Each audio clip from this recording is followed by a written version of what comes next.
कहते हैं वो सच था। साल 2025, 1000 साल, कितना पुराना। डेटा स्क्रॉल्स में कुछ टुकड़े मिलते हैं, फुसफुसाहटें।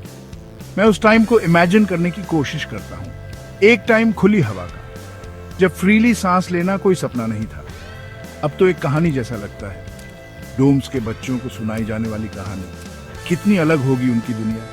स्क्रॉल्स में इमेजेस दिखती हैं, एकदम विविड, चमकीला नीला आसमान, बादल जैसे सफेद जहाज तैर रहे हों। लोग बाहर घूमते थे, बस ऐसे ही, कोई मास्क नहीं, कोई रिब्रीदर्स नहीं, वो बस हवा में सांस लेते थे। इमेजिन करो दुनिया को सांस में लेना, फिल्टर से नहीं, डर से नहीं, बस जीने का एकदम प्योर सिंपल तरीका। एक गिफ्ट जिसे हम अब छू भी नहीं सकते। वो उसे फ्रेश एयर कहते थे। असली में कैसा फील होता होगा? स्क्रॉल्स में सेंट्स का जिक्र है। Trees, flowers, rain. हमारे सेंट सिंथेसाइजर्स ट्राई करते हैं, फेल हो जाते हैं। एक मशीन ऐसी चीजें कैसे बना सकती है? तूफान के बाद गीली मिट्टी की महक, खिलते हुए फॉरेस्ट की परफ्यूम। ये सेंसेशंस हमसे खो गए हैं, रिप्लेस्ड बाय स्टेरिल रिसाइकल्ड करंट्स। जिंदगी की एक बहुत बुरी इमिटेशन है। मैं कभी कभी आंखें बंद करता हूँ, मैं उस वर्ल्ड को अपने माइंड में बनाने की कोशिश करता हूँ। सनलाइट, वार्म और अनफिल्टर्ड स्किन पर, एक जेंटल हवा, टॉक्सिक गेल्स नहीं, एयर प्यूरिफायर्स की हमिंग नहीं। एक वर्ल्ड जहां आसमान एक कंफर्ट था, एक बड़ा सा प्रोटेक्टिव साया, डर की छत नहीं, इस बात की याद नहीं कि हमने क्या खो दिया, प्लैनेट की एक भूली हुई काइंडनेस। डेटा स्क्रॉल्स में नदियों का जिक्र है, पानी जो एकदम साफ और ब्राइट बहता था। लोग सीधा उनसे पीते थे। क्या तुम ऐसा इमेजिन भी कर सकते हो? अर्थ पर इतना पूरा भरोसा करना। वो बड़े क्लियर लेक्स में तैरते थे, ओशंस में वाइब्रेंट कलरफुल लाइफ धड़कती थी। अब जैसे गंदे एसिडिक सीज हम देखते हैं, वैसे नहीं। पानी तब एक ब्लेसिंग था, प्योर, प्लेंटिफुल, एक ट्रू लाइफ गिवर। बड़े बड़े फॉरेस्ट जमीन पर फैले हुए थे, ह्यूज ट्रीज ऊंचे खड़े रहते थे, मजेस्टिक। उनके पत्ते प्लैनेट के लिए लंग्स का काम करते थे, उस हवा को साफ करते थे जिसे बनाने के लिए हम आज इतना स्ट्रगल करते हैं।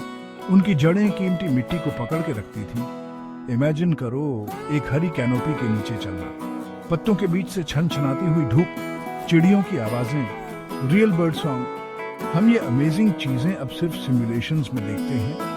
एक हरे भरे पास्ट की टिमटिमाती परछाइयां, कैप 2S। अर्थ ने कितने दिल से दिया था।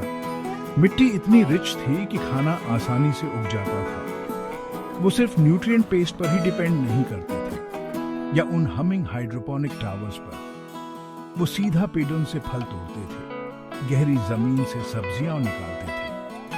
अपने नरिशमेंट के साथ एक डायरेक्ट बॉन्ड, ग्रोथ और हार्वेस्ट का एक साइकिल, एक तालमेल जिसे हमने ट्रेजिकली डिस्टर्ब कर दिया है। एक कनेक्शन जो हमेशा के लिए टूट गया। रिसोर्सेज उन्हें जैसे कभी न खत्म होने वाले लगे होंगे। प्लैनेट एक बाउंडलेस ट्रेजर चेस्ट। माउंटेन्स में अंदर गहराई तक स्ट्रॉन्ग मेटल्स होते थे। एंशिएंट ग्लेशियर्स में फ्रेश प्योर पानी जमा था, फ्यूचर टाइम्स के लिए लॉक किया हुआ। सब कुछ वहीं था, एक परफेक्ट सिस्टम, एलिमेंट्स का एक नाजुक सा डांस, सदियों से काम कर रहा था हमसे पहले। इससे पहले कि हम ज्यादा क्लेवर, ज्यादा ग्रीडी बन गए, इससे पहले कि हम उसकी प्रीशियस वर्थ भूल गए। अब इस साल 3025 में ब्रीदिंग एक नाप तोल कर किया जाने वाला कॉस्टली काम है। हमारे डोम्स के बाहर की हवा पॉइजन है, एक कोरोसिव फॉग, एक केमिकल हेज। हम बिल्कुल बंद होकर रहते हैं, प्रोटेक्टेड, ट्रैप्ड। हमारे लंग्स सिर्फ फिल्टर्ड हवा ही जानते हैं। द आउटसाइड एक डेंजर जोन है, फॉरबिडन, एक ऐसी जगह जहां सब कुछ सड़ रहा है और चुपचाप खतरे हैं। ये वो दुनिया है जो हमें विरासत में मिली है, भूली हुई सीखों की ये भारी प्राइस है।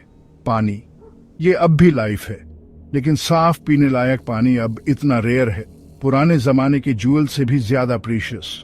पुरानी नदियां अब टॉक्सिक रगों जैसी बन गई हैं। ओशंस राइज हो रहे हैं, हाँ, लेकिन वो बैरन हो चुके हैं। हम हर एक बूंद रिसाइकल करते हैं, हर मॉलिक्यूल गार्डेड है, चेरिश्ड है, उसके लिए लड़ा जाता है। एक छोटी सी धारा के लिए वॉज हुई है। अब प्यूरिफायर्स पर कंट्रोल ही सब कुछ है। इस प्यासी दुनिया में सर्वाइवल का यही मतलब है। कहाँ गए वो बड़े बड़े पीडब, वो डोर तक फैली ओपन लैंड्स? वो सब खत्म हो गए, या तो बढ़ते पानी में डूब गए, या पॉइजन से बांझार डेजर्ट्स बन गए। हम ऊपर की तरफ बिल्ड करते हैं, हमेशा ऊपर, आसमान की तरफ और साफ हवा की तलाश में। बड़े बड़े ऊंचे आर्कोलॉजीज में ठुसे हुए। ग्रीन स्पेसेस बहुत छोटे हैं, आर्टिफिशियल हैं। एंक्लोज्ड रूम्स, सिमुलेटेड नेचर। अर्थ कभी कैसी थी, उसकी बस एक हल्की सी परछाई। डेटा स्क्रोल्स में ग्लेशियर्स दिखते हैं, बर्फ के पहाड़, शाइनिंग वाइट। वो अर्थ के एनमोल पानी के स्टोर थे जो बर्फ के रूप में थे, हजारों साल तक फ्रेश पानी स्टोर करते हुए। अब वो ग्लेशियर्स बस पानी है, हर तरफ और कहीं भी नहीं। ओशंस ऊपर चढ़ा गए हैं, किनारों को निगलते हुए। पहाड़ रो रहे हैं, बर्फ नहीं बल्कि अफसोस के आंसू। ये कितनी अजीब, दुख भरी बात है। इतना सारा पानी, फिर भी हम हर साफ बूंद के लिए तरसते हैं। लैंड, एक टाइम था जब वो इसे एकर्स में नापते थे। इमेजिन करो, कितनी ज्यादा स्पेस, दूर दूर तक फैली हुई, इतनी कि खुले आंगन वाले घर बन सकें। खेत जो होराइजन तक, जहां तक नजर जाए, फैले हों। जंगली पार्क्स के लिए जिन पर कोई रोक टोक ना हो, एकदम फ्री। धरती का ही एक टुकड़ा अपना होना। नंगे पैरों के नीचे मिट्टी को फील करना, जो प्लास्टिक और कंक्रीट से टूटी फूटी ना हो। अब ये कितना अजीब और लग्जूरियस आइडिया लगता है। स्पेस और फ्रीडम का एक भूला बिसरा सपना। आज हम लैंड स्क्वायर मिलीमीटर्स में नापते हैं। अगर हम इतने लकी हुए कि हमें थोड़ी सी मिल जाए, स्पेस ही अब आखिरी और सबसे बड़ी करेंसी है।